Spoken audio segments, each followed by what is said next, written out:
보험사에서 현장 심사 예정이라는 연락을 받으셨다고요? 오늘 영상 끝까지 보셔야 여러분과 여러분 가족의 소중한 보험금을 지킬 수 있습니다. 구독자 여러분 안녕하세요. 반갑습니다. 보험 전문가 진짜석 의사입니다. 왜 보험사에서는 현장 심사를 나올까요? 고객의 병력과 직업 등의 통지 의무 위반 여부를 확인하기 위해서입니다. 하지만 이 과정에서 절대 해서는 안 되는 행동들도 있습니다. 보험사에서 절대 알려주지 않는 현장 조사의 진실, 보험 전문가 진짜석 의사가 전부 알려드리겠습니다.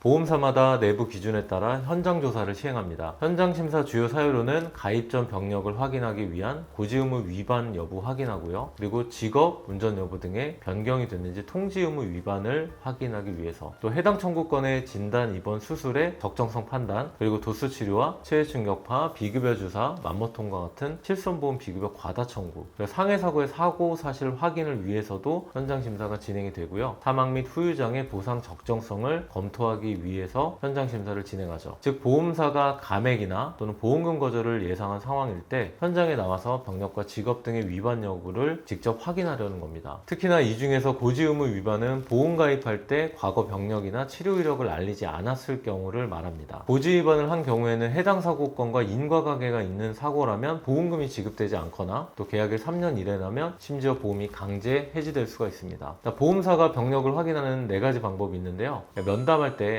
주로 어디 병원을 다니셨냐라며 자연스럽게 병력을 캐묻습니다. 두 번째는 건강보험 요양급여 내역을 확인하는 경우가 많습니다. 심사자가 가장 많이 요구하는 서류지만 반드시 제출할 필요는 없는 서류입니다. 세 번째는 건강이음 어플 인증번호를 요구하는 경우가 많습니다. 절대로 휴대폰 인증번호는 알려주지 마세요. 개인 민감 정보이기 때문에 과거 병력 전체가 노출될 수가 있습니다. 네 번째는 국세청 홈택스의 의료비 내역을 요청하는 경우인데요. 최대 5년치 병원 내역이 확인이 가능해서 역시나 협조 의무가 없습니다. 그리고 절대 서명하지 말아야 될 서류 3가지, 현장 심사에서 이것만 작성해 주세요 라며 필수 서류인 것처럼 내미는 서류, 절대 가볍게 서명하시면 안 되겠죠. 서명하면 안 되는 서류, 첫 번째는 요양급여 내역서입니다. 두 번째는 국세청 의료비 내역서, 세 번째는 면책동의서, 부재소 합의서, 자인서 등입니다. 이 서류들에 서명하는 순간 이제 보험사가 병력 누락을 근거로 보험금을 감액, 거절, 해지까지 할 수 있는 겁니다. 현장 심사 대상자가 서명을 강요한다면 검토 후 연락드리겠습니다 라고 대응을 하시면 됩니다. 네 번째는 의료자문 동의서인데요. 이 의료자문 동의서에 대해서는 절대 서명하지 마세요 라는 말이 많습니다. 하지만 상황에 따라 다를 수 있는데, 다만 보험사 입장에서는 의료자문 없이 보험금 심사할 수 없다고 주장할 수가 있습니다. 이때 현명한 대처 방법으로는 의료자문을 거부한 다음에 결과를 조금 천천히 기다리셔도 괜찮습니다. 자문 없이 처리되는 사례도 많기 때문입니다.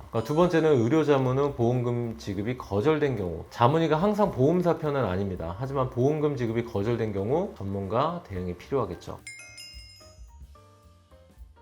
보험금 거절을 피하는 가장 중요한 핵심 정리해드립니다. 보험사 직원이 빠른 지급을 위해 필요하다는 말에 절대로 넘어가지 마세요. 과거 병력에 대해 확신이 없다면 함부로 서명하거나 서류를 제출하시면 안 됩니다. 보험금은 소비자 당연한 권리지만 보험사 역시도 지급 전 검증할 권리가 있습니다. 하지만 그 과정에서 과도한 정보를 요구하는 경우 거부할 수 있습니다. 그리고 실비보험 청구할 때 정말 많은 분들이 모르는 제도가 있습니다. 최근 실손보험 비급여 청구가 늘면서 이 보험사 입장에서도 과잉 청구 여부를 확인하기 위해서 현장 심사를 나오는 경우가 많습니다. 전문 지식이 없는 소비자 입장에서는 이 과정에서 불리하게 해석되거나 보험금이 감액되거나 지급 거절될 위험도 생긴다는 겁니다. 하지만 여기서 우리가 쓸 수 있는 카드가 있습니다. 바로 손해사정사 선임권 제도입니다. 이 제도는 보험 소비자 본인이 손해사정사를 직접 선임해서 현장 심사 대응 및 보상 과정에서 전문가 도움을 받을 수 있도록 한 가입자의 권리인데요. 그런데 놀라운 건 이 손해사정사의 보수를 보험사가 전액 부담한다는 사실인데요. 다만 이 제도를 활용하기 위해서는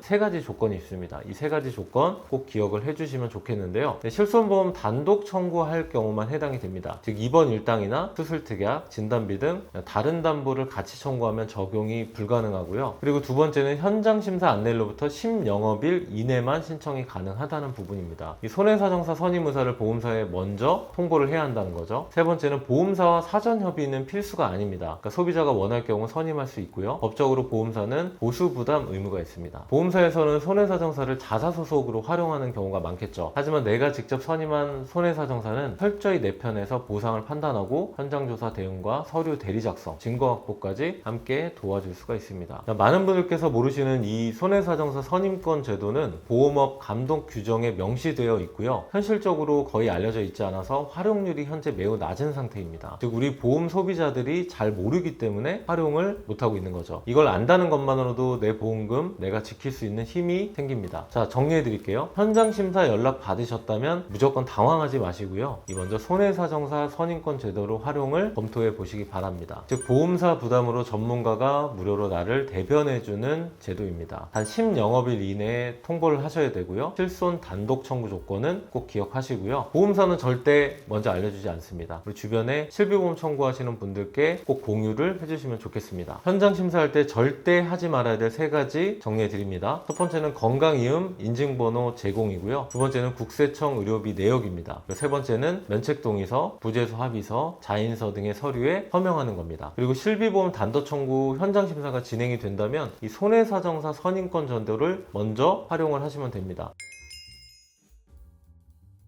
보험사는 정보를 알고 대응하는 사람에게 약합니다. 이 영상이 여러분의 보험금을 지키는데 많은 도움이 되길 바라고요. 오늘 영상 도움되신다면 좋아요, 구독 부탁드리고요. 더 궁금하신 것은 댓글이나 오픈 채팅방으로 질문해 주시면 되겠습니다. 보험사가 알려주지 않는 진실, 앞으로도 진짜 설계사가 대신 알려드리겠습니다. 자, 오늘도 긴 영상 시청해 주셔서 진심으로 감사드립니다. 보험 광고는 심의 기준을 준수하였으며 유효기간은 심의일로부터 1년입니다.